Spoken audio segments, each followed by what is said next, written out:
Anyway, a lot of stuff going on. Let's just go ahead and start. We'll talk real quick about the Republican U.S. Senate race. And now so that's a race, you're saying? Well, we think. Okay. The bad thing is if you listen to the far right, that there really is a race going on, and it's for the well-being and good of the world.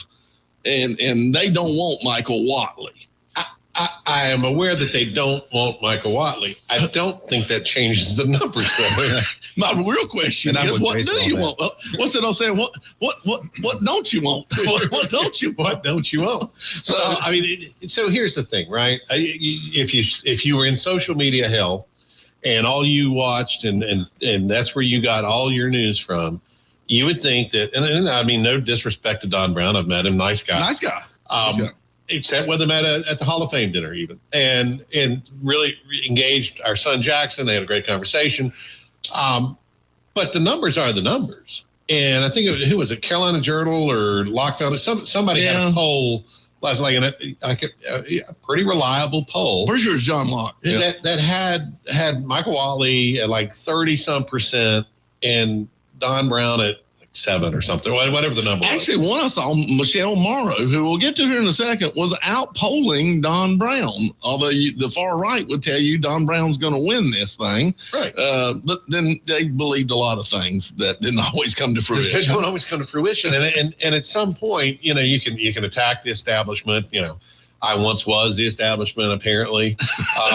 Maybe I'm still established. You were the man. I was the man. And you stuck it to yourself. I guess, right? It's amazing on many occasions. We won't go there. But the reality is that, without money in politics, I hate to break your heart, you don't have much. And because it's a big state, there's 10 million people, there's however many, primary voters you got to talk to. If you can't get in their mailbox, on their television, on the airwaves, then you don't have much of a campaign. And you could be as right as rain, but it doesn't matter if nobody knows it, right? And so look, I support Michael Whatley. I believe in what he's done over the years. I liked him as a party chairman. I'm sure that immediately labels me a rhino, but what's new today? So that being said, Whatley, I expect will walk away with this race pretty handily. Well, and I hope he does, because we all know the only chance we got going after what we assume on the other side will be Roy Cooper. Now, I would love to see a spoiler come in and take that away, but I don't think so, and I'm not betting the house on that. Nope. But he's the only chance we got. Here's the thing I saw on Don Brown. I actually went twice on his campaign reports and looked, and the most I ever saw was $113,000. And at one point I saw 42, and I'm like, I got more than that in my house account. And he's running for the U.S. Senate in North Carolina. And I'm telling you, $113,000 does not buy you a whole lot in the political world. It may get 2 commercials on Wham at best. Ain't that right, Ron? On Saturday afternoon. It'll be that 2 in the morning. 2 in the morning. There you go. Back to back. It's just not a lot, right? And I mean, and that's reality. If you don't have the money to get your message out, your message can be perfect, but if nobody hears it, it's like in a forest, when a tree falls. So it doesn't mean a whole lot. Now, local races, it's a little different because you can do a lot of glad handing. People personally. You've been around all your life. Yeah. That's a different story. But in a statewide race of a state of 10 million plus people, maybe 11 million now, if you can't penetrate the airways, if you can't talk to this very small fraction of people who are going to vote tomorrow, and that's the sad part, who have voted, in this early voting, I've yet to early vote, right? I mean, it's just I'm more of a traditionalist. I like to do it on election day when I can. Now that I'm not running for office, I've got more time. So tomorrow morning I'll get up, not at 6:30, but maybe 8:30 and get up. But to that end, we will see when the polls close, 7 or 7:30, whatever. We'll have to look it up. This is how disconnected I am now, Jeff. I don't know. I'm not on the ballot, so it's not up to me to know. But we will know shortly thereafter. It's computerized. Expect a couple glitches in a couple counties, but you're going to get a pretty good indicator when early voting comes in, and that'll tell us a lot. Oh, yeah. Yeah. Well, Brad, you're down there in Mooresville, which is a whole lot more people, than any other part of Iredell County. What are you hearing? Are you hearing Watley, or what are you hearing down there? Because I think you're going to see more of the urban and even suburban going to go for Watley. Yeah. I think it's those people that are way out of town. I always say the town sun rises between my house and town. I'm out there that are going to lean towards Brown. Yeah. Or Michelle Mara. Like I said, I keep wanting to throw her out there. Yeah, Watley is by far the name that I hear the most. Well, and he's actually, the bad part is he's spending a good bit of money on TV ads that we're going to need later on to go after Roy Cooper. And this is the typical Republican, kick yourself in your own butt type kind of thing that we love to do around Well, here. I don't know that I think it's necessarily bad. The one thing about primaries do help our candidates. You get a victory. It's kind of becomes self-fulfilling. You get some momentum behind it. Yeah. And it helps quiet. At the end of the day, who are you going to vote for? Roy Cooper? If you're one of these further right Republicans, right? And you got two choices: sit at home or vote for Roy Cooper. If Michael Watley's not your choice, I don't think that happens. No. And looking real quick over on the Democrat side, that's the ballot at the very back. It's kind of small and little itty bitty right there. You'll find it. But anyway, looking on there, Roy Cooper. I'm not even sure on that last game. Is that Oric or Quick? Oric Quick. I had a cue there, I guess. But, the only one on there that I kind of maybe know is none of them. So Roy Cooper on name recognition, right? At one time, there was somebody that was a fellow rep. Was it Wiley that was going to get in and didn't get in? Wiley Nichols down there. I can't remember now. Yeah, he ended up running for Wake district attorney. Yeah. So he had talked about these. I don't know any of these players besides Roy Cooper. I have no idea who they are. Daryl Farrow, let him in a fish called Wanda. Justin Dews. They're owed.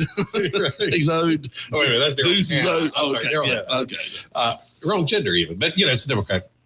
Anyway, we won't even go there. Robert Colin.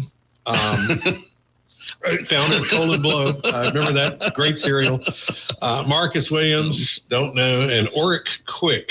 It's a lot of K's and C's. But I know, it is.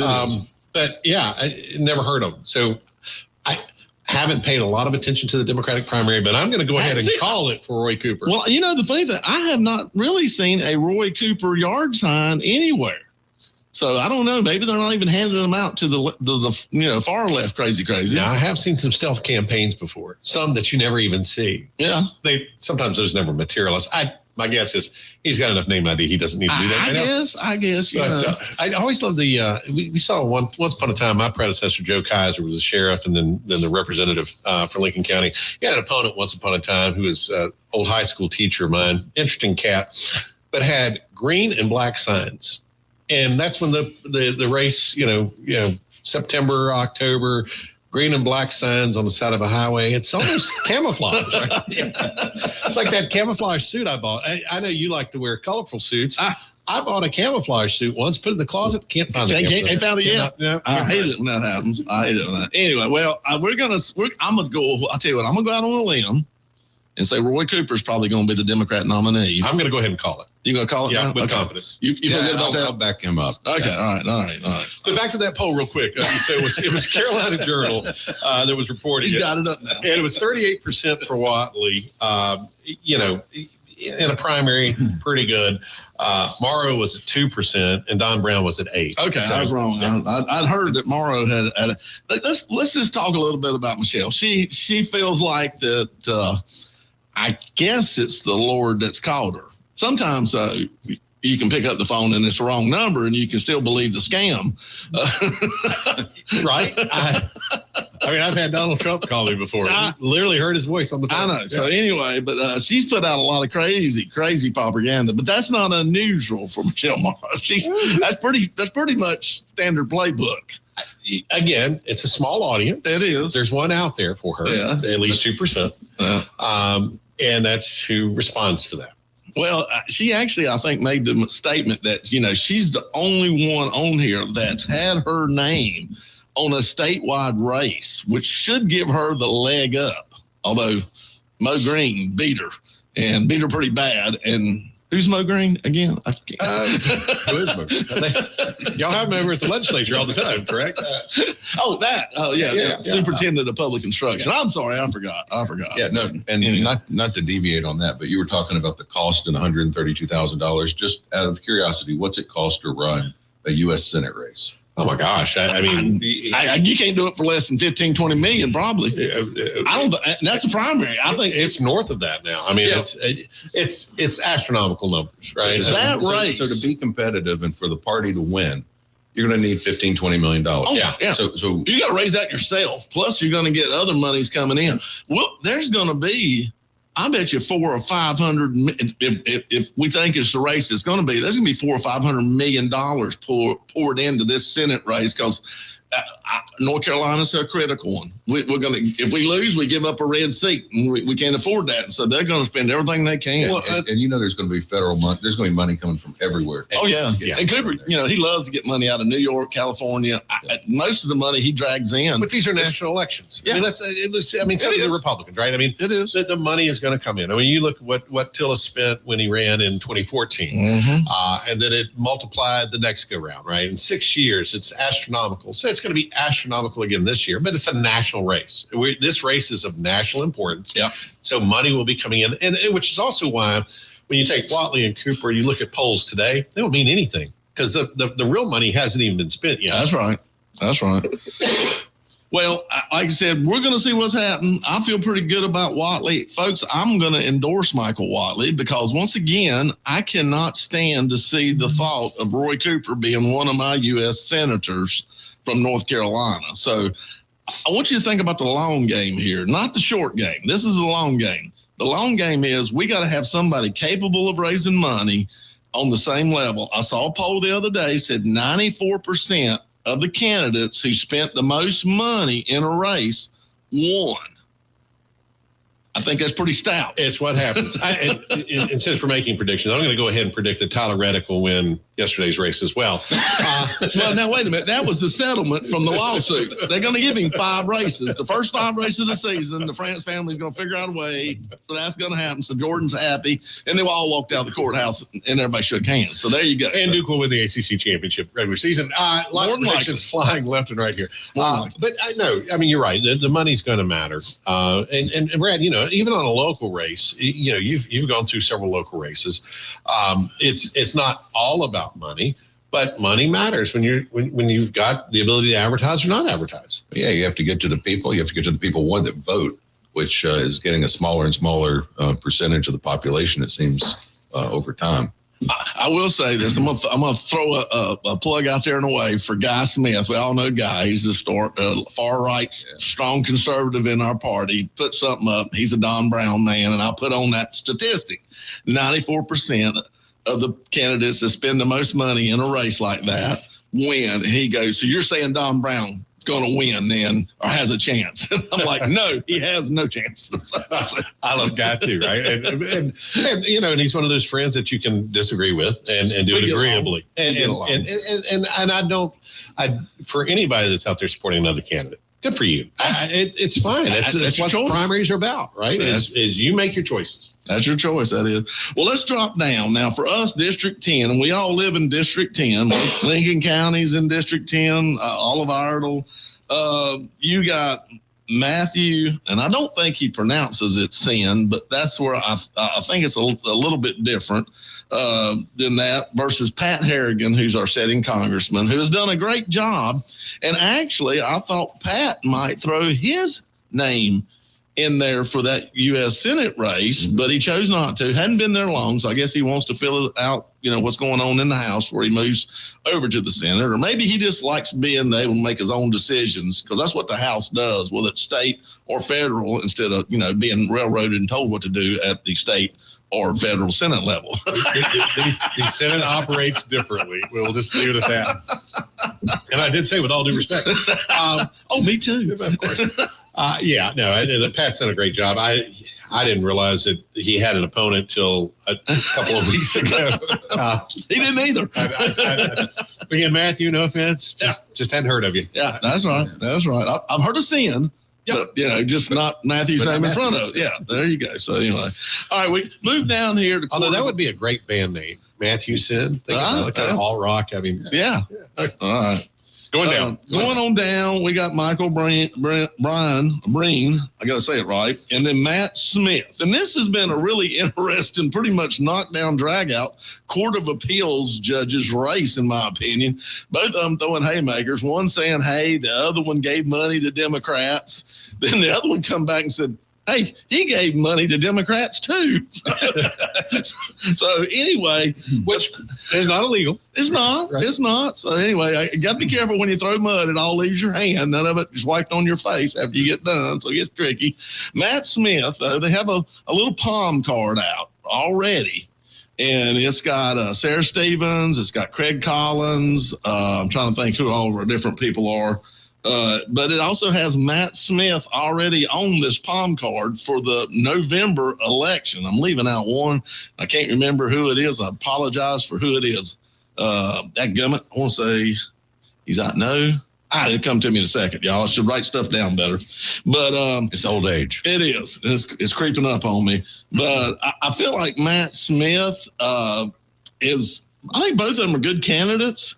I'm kind of leaning Matt Smith's way because that Judge Newby's the one that endorsed him, and I put a lot of faith in Paul Newby. I do. I'm in the same space. I don't. Is it Michael Byrne? I think it's Byrne. Okay. Yeah. I don't know him. Sure, he's fine.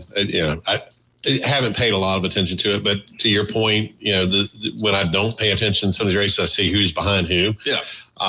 Craig Collins is a friend and being pitching for Matt Smith. Solid. Yep. So is Judge Newby. Sarah Stevens, who you serve with, who I've served with. Yeah. If this is their recommendation, I'm not a lawyer. Once played one on television, but aside from that, that's not what I do. So I'm going with Matt Smith. My guess is because of the endorsements, he probably ends up winning. But it's one of those down ballot races. It could shift a different way. You just never know. Well, we'll see. The one thing about it is the old saying goes, when you don't know, the guy on the top usually gets 10% more just because he's the first name you come to. Right. Isn't that great? Isn't that wonderful how we pick people? Right. All in America. Right. All right. So it's now, a lot better than the voting going on in Iran right now. Yeah, and I don't know how much you know about this next one. This next one, the District 32 District Court Judge here in Iredell and Alexander, and it's a little different.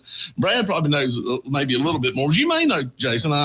You got Jesse Conley, who was appointed by Josh Stein to fill the role of Brian Corbett, who won and then stepped down right after that. That was kind of different. But now Jesse, who when appointed was a Democrat, is now a Republican. And it's a lady. She has been to a lot of the Republican events, which I give her kudos for that. We kept handing her that jacket with the circles on the back, and she kept taking it off. We couldn't find her.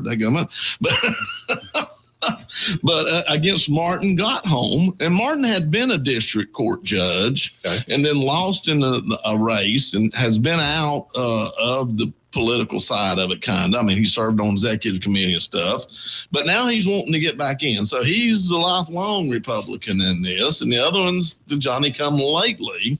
But a lot of people don't know that unless you really dig into local politics. It's been kind of new. That's been kind of the game plan for the Democrat Party this whole primary season is, hey, let's go ahead and change our affiliation and run on the Republican side and see how that goes for us. If not, we got a backup come November. We'll play that game. Yeah, and that is the game that's being played. It's not and I don't know about this particular individual. To your point, I've not paid attention to this race. It doesn't impact me where I vote. So, but plenty of people have been one party or the other, and then party leaves them. Philosophies change. Look at Jesse Helms. He was once a Democrat. Yeah. Locke Faircloth, once a Democrat. My mother, who served as Republican. I was a Democrat until I was 28. Right. And I realized I'd not voted for one.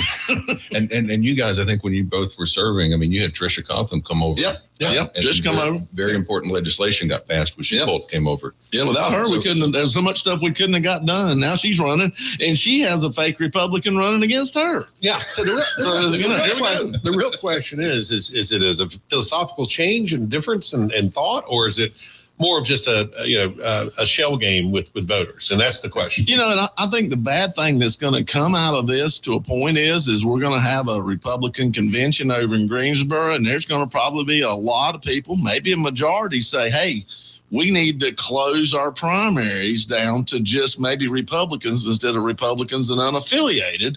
And I don't think that's a good thing.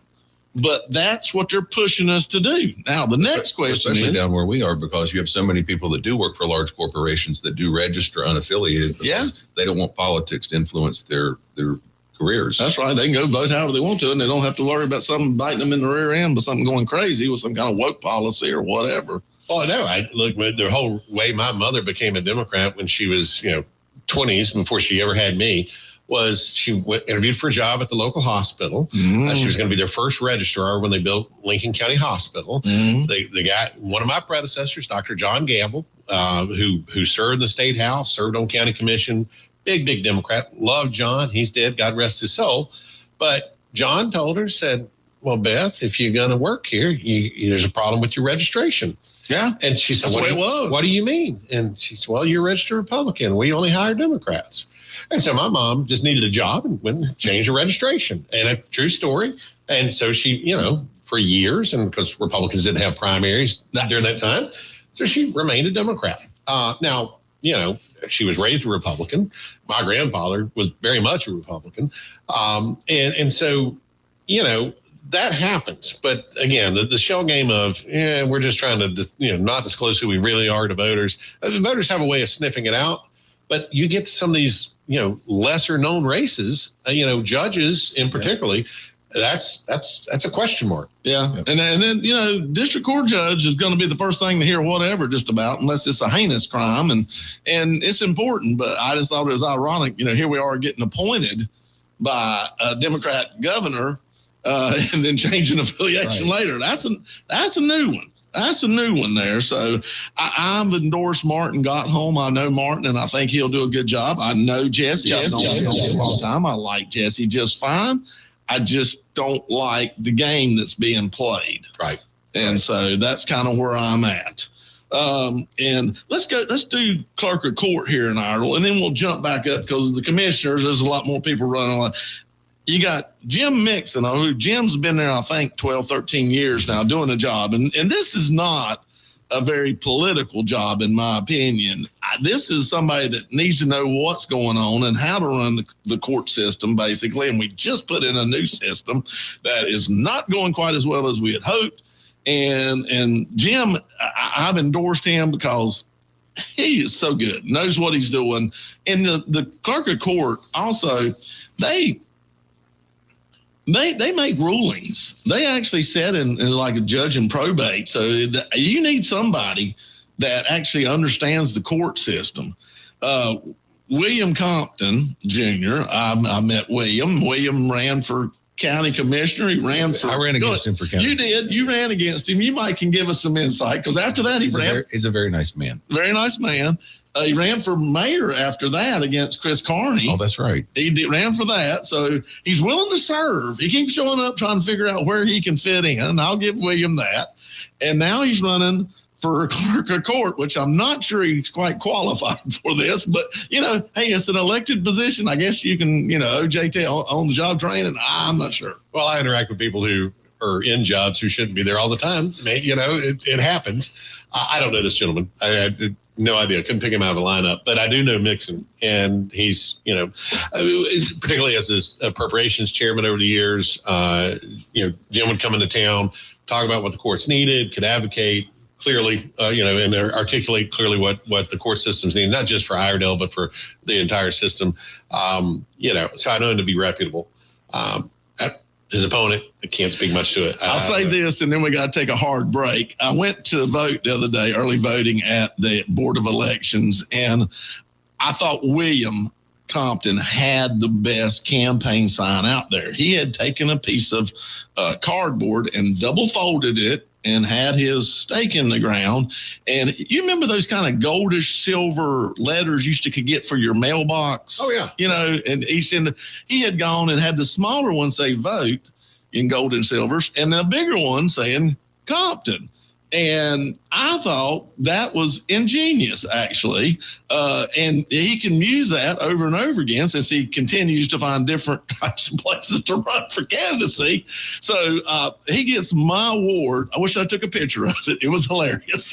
A little creativity. That's one way to do it. I'm thinking he had a total of about 50 cents. He may have used clothes hangers to do the stakes in the ground part. Gives me a great idea if I ever get back in it. There maybe like sending ransom letters. Yeah, it's kind of like that. It did. It looked sort of like that. Magazines. Yeah, it cut the letters out. It kind of had that look to it. I thought, you know what? It caught my eye. I'll give you mine. It caught my eye. No. All right, folks. I'll agree with you on Jim Mixon. Yeah, Nixon is the man for this. All right, we're going to take a break, come back, talk commissioner, then talk some state or district races that are in the listening area. So hang in there with us, folks. We're coming right back. Kids across America are going to school hungry. Millions of kids every day. But one simple thing can help change all of this for a hungry child in America. Good, healthy food and the energy it brings. With help from caring people across America, No Kid Hungry is providing healthy meals and hope to hungry kids so they can build better futures. To learn more about ending child hunger in America, go to helpnokidhungry.org today. We all want more for North Carolina. More boundless views, more adventures in the outdoors, and more clean roads to get there. But to get more, we have to do less. Less littering, that is. Make it your nature to trash your trash and keep NC clean. And we'll all have more reasons to love North Carolina. Litter less, get more. For more on the 7 outdoor NC Leave No Trace principles, visit outdoornc.com. Sponsored by the North Carolina Association of Broadcasters and Visit North Carolina, a part of the Economic Development Partnership of North Carolina in cooperation with this station. We all play a role in keeping our community safe. Every day, we move in and out of each other's busy lives. It's easy to take for granted all the little moments that make up our everyday. Some are good, others not so much. But that's life. It's when something doesn't seem quite right that it's time to pay attention. Because only you know what's not supposed to be in your everyday. So protect your everyday. If you see something suspicious, say something to local authorities. Bravo, Brenda. You've always been a saver. Price matching your price matches. The self-proclaimed queen of extreme couponing. But this time, you truly outdone yourself. By saving for this electric vehicle, you're locking in up to $1,000 a year in fuel and maintenance savings, which will leave you saying, cha-ching, every time you unplug. Good for your wallet, great for the planet. That's the power of EV. Sponsored by the ANC Clean Energy Technology Center and the North Carolina Association of Broadcasters in cooperation with this station. All right, back here with the second half of the show. Before we jump in on the Iredell County commissioners, and I know all y'all want to hear these great philosophical displays we're going to put on for that, I've actually got Representative Jake Johnson on the line. Jake, are you there? I am. Can you hear me? I got you, brother. I got you. Well, you getting ready to, hey, the good news is this is about over. Hopefully, the really good news is it just means for a second term. That's what we're looking for here. So, how's things going out there? They are going great, Jeff. I tell you, being out here at the polls, we feel really good, getting a lot of great feedback from people. Obviously this one's got a little bit nasty out here. They went a little bit negative on us. But I tell you, out talking to voters firsthand, they're not buying any of this stuff. And they are doing their homework, and we're getting a lot of support out here. So we're really excited. All right. And that's District 113 or I can't remember. What is it? It's District 113. Yep. So it is the majority of Rutherford County. All of Polk County, a good portion of Henderson County, everything south of downtown Hendersonville, and then 2 precincts in McDowell. So you got a heck of a land mass up there to cover. You're all over the place. And you got Lake Lure's right there in the middle of it, kind of, or close to being in the middle of it. So you got that. And I know you've done a lot of work up there trying to get money in for your people and just for all of Western North Carolina. So thank you for the hard work you've done there. I've kind of been on that committee, but Idle, luckily, blessed. We didn't have really hardly any damage, so I've kind of just kept my mouth shut because y'all need the help, and I'm going to let y'all figure that out. But done a great job for them getting money. I saw you got some more come in the other day. Wasn't it about, I think, what was it, $8 million? I can't remember now. I saw it was a pretty big number, though, I thought. Yes, and I mean, even in the last budget allocation, we were able to get a record amount for our district. I believe it's close to $120 million. Yeah. And obviously, Rutherford County, being a true Tier 1 county, needs a lot of help with infrastructure here, aging infrastructure that needs renovation and replacing. So we were able to get $98 million for Rutherford County, everything from money for schools to high-speed internet. And people realize that, how effective we've been here. Obviously, they've got 3 open commissioner seats here, so there's a lot of excitement on the ground. Yeah. Having a majority of your county commission is going to be new coming in, and regardless of how those races go, we hope we have the opportunity to work with them going forward to get more money coming back to Rutherford County. Well, I know you do. Hey, I got Jason here with me, Jason Saine. I got Brad Howard. I don't know if you know Brad or not out of Mooresville. I'm sure you've met him. I bet you have. But anyway, we're here and we're wanting to support you. And you let me know. I'm going to come up, folks, and visit with y'all tomorrow at some poll, someplace. I'll be out working hard for my seatmate and great Representative Jake Johnson. So just let me know when and where I got to be. And Jake, I feel like I've been in your district already. Yes, I tell you, you have got some interesting mentions out here. I think our opponent has teamed up with some of these Roy Cooper groups to come after Republicans, and that's I don't think you do that if you're feeling good about things. If you're teaming up with Roy Cooper to come after conservative Republicans, that just shows, I hope people are seeing through that. What's the old saying? That's the last act of a desperate man, isn't that it? I think I heard that Blazing Saddles, as a matter of fact. Well, it's been interesting to watch. And like I say, over the last 2 weeks, I was a little caught off guard considering my name got mentioned in your race. But I've learned years ago when they're talking about you, that means you're probably pretty effective and you're getting talked about a whole lot. Yeah. I know you've been out there. As a matter of fact, I've been in your district with you on a couple of different occasions over the last year and a half or so. The work Jeff mentioned, the work you've done, post Helene, getting things, either put back in order or made better. I mean, that's the other opportunity. It's as much as a tragedy it's also been an opportunity to get investment back into your district, and I think you've done a great job at shepherding those dollars and into the district and making sure that they're spent well. Primaries are about choices, and I think you've given them a clear choice as to what's effective leadership look like, or what's going back to the way it used to be. Well, and so and voters will decide. But I'm glad to hear that you're positive about it. End of the day, job still pays $14,000 a year for anybody listening. So I will tell you it's better on this side of it. But appreciate what you're doing there, and I know the folks in your district appreciate it. Well, and we appreciate that, because what we have really strived to do is talk about the good that we've done. We do not need to get in the mud and go negative. We have done enough good things, whether it be cutting the income tax nearly in half.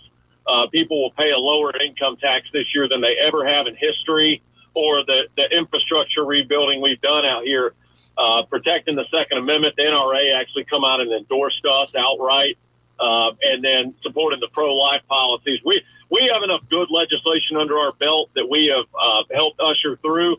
We can talk about that, not have to go negative, and just really hope the voters do their homework on how some of the other things are being financed, and making sure that we stick to the positives. Well, I've always said in this game, if I've got to stab somebody in the back or do whatever I can any way to win, that's not what I want.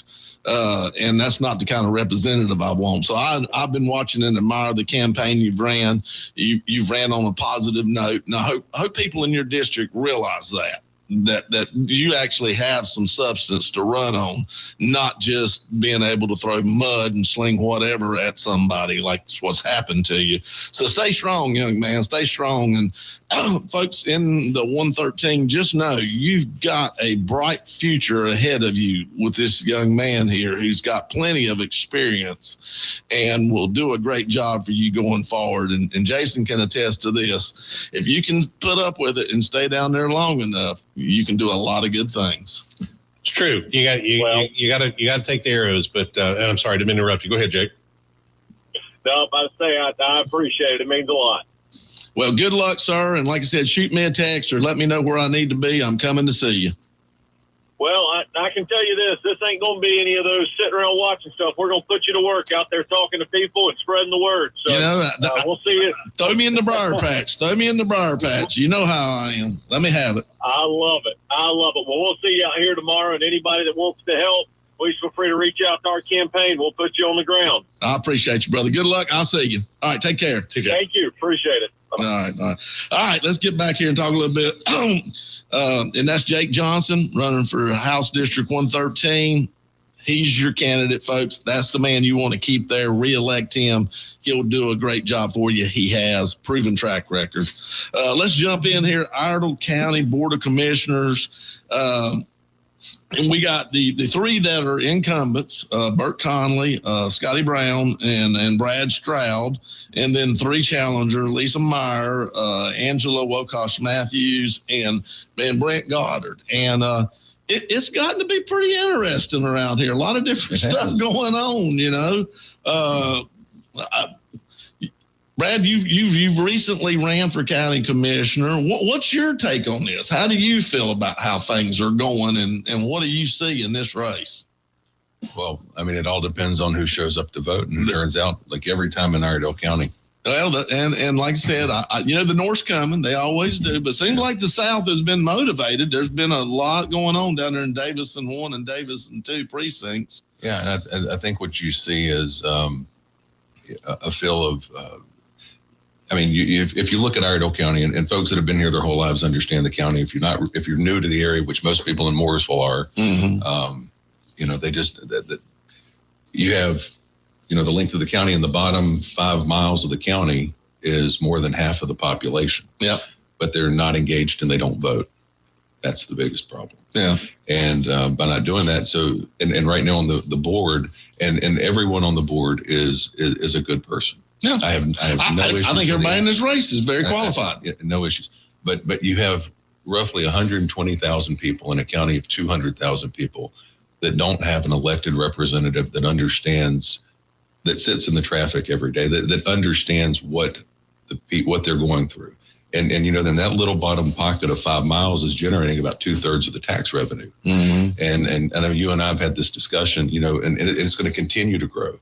And you know, by Iredell County having an at-large representation, you know, I think that, you know, after this election, there may be a point where we come and talk about district representation. I know that that's not something that's it might or might not be popular depending on where you live in the county. But, you know, if the county continues to grow at the pace it's on, by 2050, I've looked at the numbers, there'll be more people living in southern Iredell County than in the entire county. I mean, today. Yeah. And by 2050. And Lord, I hate to think how many people is going to be in 2050. That'll be 500,000 people. That's what I'm saying. Yeah. So the Mooresville South Iredell is projected to be around 200,000 people by then, and not to have a single elected representative that represents and understands the issues that the people, the citizens, the taxpayers are going through is the reason I'm involved. And it's the reason. It's because I grew up there. My family's been there, and I see it every day. And that's why we need to address. I mean, Iredell County is almost a $350 million business right now. And if we have to keep our house, we have to get our house in order. That's the budget. That's the budget. Yep. So we need different skill sets than we've had over the years, but we also need representation that comes from where a bulk of the people are living. I mean, we have real issues with life safety. We have real issues with a lot of things that aren't being discussed and aren't being addressed because the people that are bringing up the issues don't live there. Well, I know the bad thing, you can have an ambulance 2 miles away from your house, and it may be a 30-minute response. Exactly. And they're in the vehicle. It's not like they're waiting to get in the vehicle. They're in the vehicle. Right. So things, I always say whenever you run a race, like for county commissioner in Iredell, is you're really running 3 races. You've got the Mooresville, Lake Norman area down there, what I call South Iredell. Right. You got that race. You've also got one in like the Troutman area, because they're seeing this exponential, expanded, this blown up growth now has been slowed because of sewer situations, but still a lot of promises been made that could happen at any time. Yeah. And then you've got what I call Statesville and above, kind of the north, and they got a whole different set of values, and basically leave me alone. Right. Don't ask for nothing. I don't want nothing. That's right. Stay away from me. and you have to be respectful of everyone's priorities in each one of those areas. But the biggest thing is, when you don't live there, you don't understand it. And we won't use names or go into any details, but there are folks that are in leadership that when they refer to South Iredell, they say, Troutman, Mooresville's done, Troutman's where all the growth is, right? And that statement is true.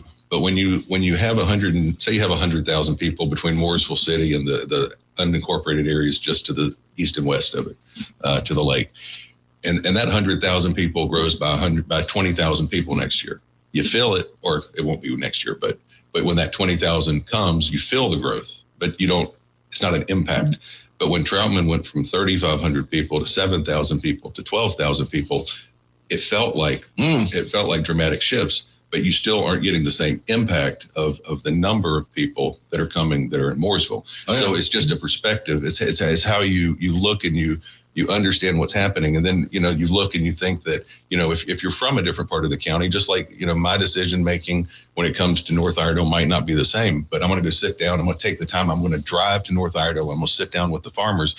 My biggest concern is the current people on the board don't take the time to come to Mooresville and sit down with the people. They'll show up to meetings, but they won't come talk to the people. Well, I know y'all have we're CARPO member, and then also there's the Lake Norman Regional Transportation, the CRTPO and the LNRTC. Yeah.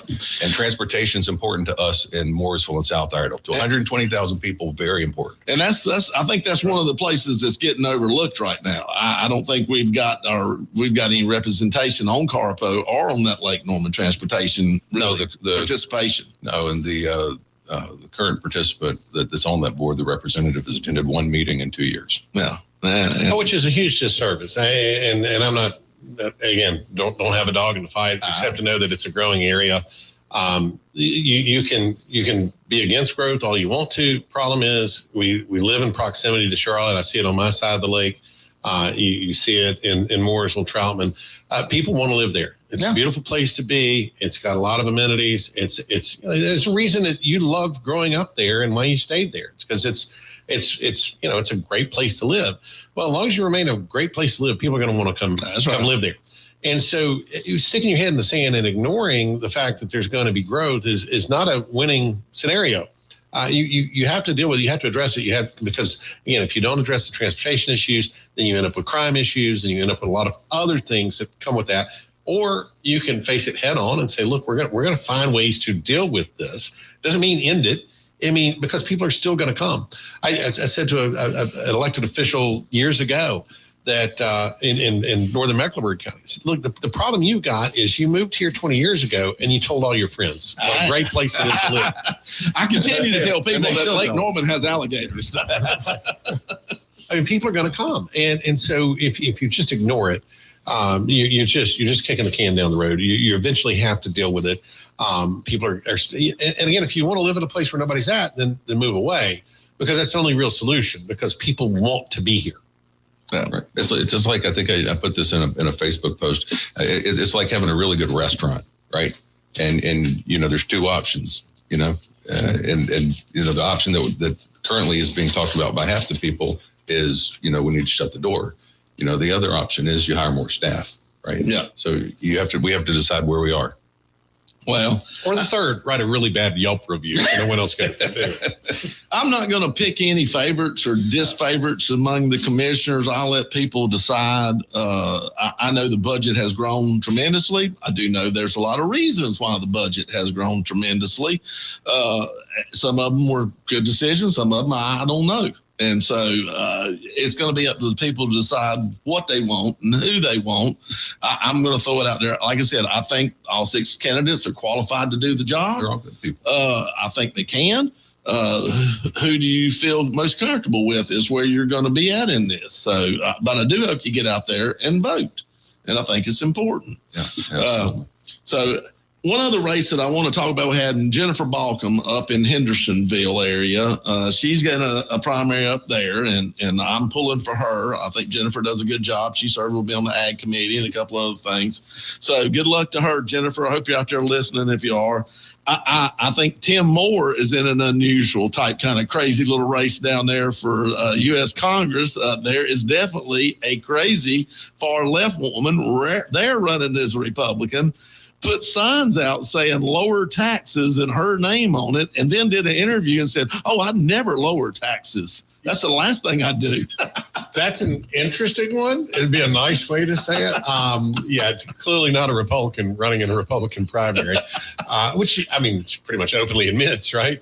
But look, I think Tim Moore walks away with it. I don't think it's going to be an issue, but still, nevertheless, it has made for an interesting race. It has.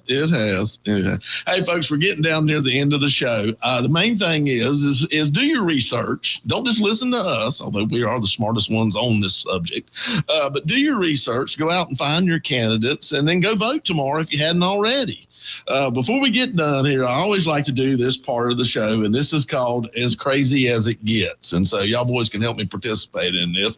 So the Clintons are back in the news again, and Bill and Hillary had to go into a House Oversight Committee and testify about their involvement with Jeffrey Epstein. They were subpoenaed and had had contempt charges actually filed against them because they wouldn't come in. And so they finally did agree to come in, and they wanted to do it behind closed doors. And then they come out and said, I don't know why they made us do it behind closed doors after they asked for that. Just crazy. So they have pictures of Bill in a hot tub with Epstein's girlfriend, Giselle Maxwell, and some young girl that's blotted out. But he told the committee that nothing happened. And, he kind of really didn't even know Epstein was a bad guy. Didn't seem like a bad guy, and flew on his plane a bunch and went and visited him. But everything seemed fine and normal. I don't know. Well, in Clinton world, it is, right? That's fairly normal, right? Hey, news to the people on the committee that did the subpoena, right? That listened to the testimony. Don't go jogging alone in the park. Just as just have a buddy. Yeah. Have a buddy. Be careful. I just say be careful. You're dealing with the Clintons. You never know, right? I won't even pretend to know the answers. In this age of AI and social media and what you read, when Bill Clinton says something, he means it. He didn't have sex with that woman. Miss Lewinsky. He thought Epstein was fine. I take him at his word, right? I guess everybody has their own moral parallel. I don't know. And they asked him, they said, was, kind of like Monica Lewinsky to ask if about his adventures with Epstein were anything like that with Lewinsky. And, of course, he said close, but no cigar. My wife says if I used that joke, I didn't love her. I do love you, Cindy McNeely, but that one was too good. It's just waiting for you. I could not. I had to. And the best part was Hillary come out after her deposition on TV and after talking with the committee, and she said she had never met Epstein. And then the press showed her a picture of him with her holding him by his necktie. Never met the man. Never met his necktie. Never met him. And then they said, what about the picture? And she goes, oh, that Jeffrey Epstein. Oh, my bad. I remember a day when I had 4 channels to choose from after school. I could watch Good Times, The Jeffersons, And those were some good times. Those were some good times. Now, what do you believe? What do you believe? Well, these people, the Clintons, they couldn't tell the truth if their lives depended upon it. They are the original tell a lie and prove me wrong, which has become the Democratic playbook that I saw in person, just like with the Chapel Hill Carborough school system, who we showed a video of them all taking a vote, and the chairman sitting there in front of us at the committee goes, well, we didn't do that. Was that not you on there? And he goes, I'm not sure. Look just like him. Sounded just like him. It's the AI. I'm telling you. It's AI. I guess the question is, just how stupid do they think we are? Obviously, they think we're pretty daggum stupid. That's all I can tell you. So, all right, here's the next one. No. All right, we're getting close, I know. So, Trump's State of the Union address was a butt-kicking contest, and he won. It was brutal. That was a doozy. It was brutal. Dang. He went after the Dems, or at least the ones who showed up. So the Dems once again decided that they would just sit there and not clap or stand up for America for nothing. And Trump played them like a fiddle. It was fantastic political theater. Man. When you box yourself in, you make it really easy to take advantage of it, right? Yeah. And that's what they have done. I mean, you're going to put out, Americans who we should stand up and applaud, and they still sit and don't applaud. I mean, for everybody to see, like at some point you say, hey, look, I don't like the guy speaking, but I do appreciate the person he brought in front of us here. Like, you stand up. Yeah, I mean, here you go. You got Trump gave out presidential medals of honor and congressional medals of honor, and nothing. They did nothing. They sat there. He had the mother of the young lady that was killed on the Charlotte transit train, brought her in. Nothing. They just sat there. He even asked the question, your first job as a legislator or congressman, senator in the United States Congress is to protect American citizens, not illegal. It's so stand up. And they sat there. Yeah. And how have we gotten as a nation to that point? And these are the leaders. These are the supposed leaders. I always have that saying when I'm sitting in the house and somebody gets up and says something really ridiculous. And usually it's on the other side. Sometimes us, but usually the other side. And my line's always been, because we represent roughly 90,000 people right now, Peace. And I go, out of 90,000 people, is that the best they got? That's the best. Is that it? Is that all they got? Or see what happens when you don't go vote. Yeah. Oh, there you go. So even had Elizabeth Warren, she's about to cry, Pocahontas and all the world. They wouldn't even stand for the U.S. men's hockey team. So, of course, most socialists wouldn't either. So we'll just saying. Well, I got up early to watch it, but All right, we got to tie it up, folks. We're getting near the end. Just a lot going on right now in the world, and especially in the world of politics. But this is your chance to help make some kind of statement, some sanity. Hopefully you can bring that with your vote. Let's bow our heads. Dear Heavenly Father, dear Lord, we thank you for the ability to go out and to be able to vote for the elected officials that will represent us and put forth our morals, our values, our beliefs. Lord, I just pray your hand guides, and it always does, and the right people get in, and your will be done. Watch over us, protect this country, protect our servicemen. Didn't mention that, but they're in harm's way, servicewomen, all of them out there, Lord. Just be with us, and your righteousness prevail. I pray all this in your holy, precious Son, Jesus Christ's name. Amen. Amen. Folks, until next week, take care. Thank you for tuning in to Taking Care of NC. We hope today's program offered valuable insight into the topics shaping North Carolina's future. Stay informed, stay engaged, and join us next time as we continue exploring the issues that matter most to our state. Until then, take care, and thank you for being a part of the conversation. Real Country is 550 AM WAME, 92.9 W225BD, Statesville. WAME and Bunce Johnson Funeral Home are proud to present our national anthem, Bunce Johnson, where every detail matters. Call them at 704-873-7223 or stop by their location at 705 Davie Avenue, Statesville for your personalized experience. Oh, say, can you see by the dawn's early light what so proudly we hailed at the twilight's last gleaming, whose broad stripes and bright stars through the perilous fight. Oh, the ramparts we watched were so gallantly streaming, and the rocket red glare, the bombs bursting gave proof through the night that our flag was still there. Oh, say does that star-spangled banner wave?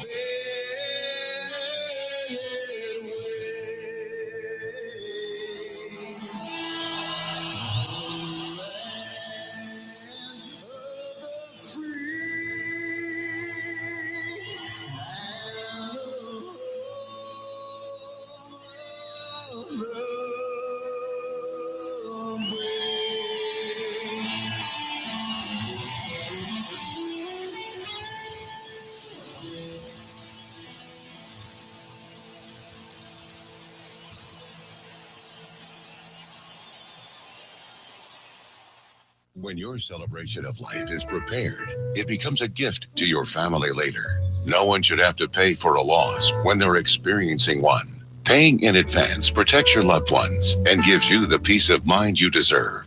Let us help you plan every detail with professionalism and compassion. We're Bunch Johnson Funeral Home, 705 Davie Avenue, Statesville. Call us at 704-873-7223 to schedule an appointment. With SRN News, I'm Rich Thomason in Washington.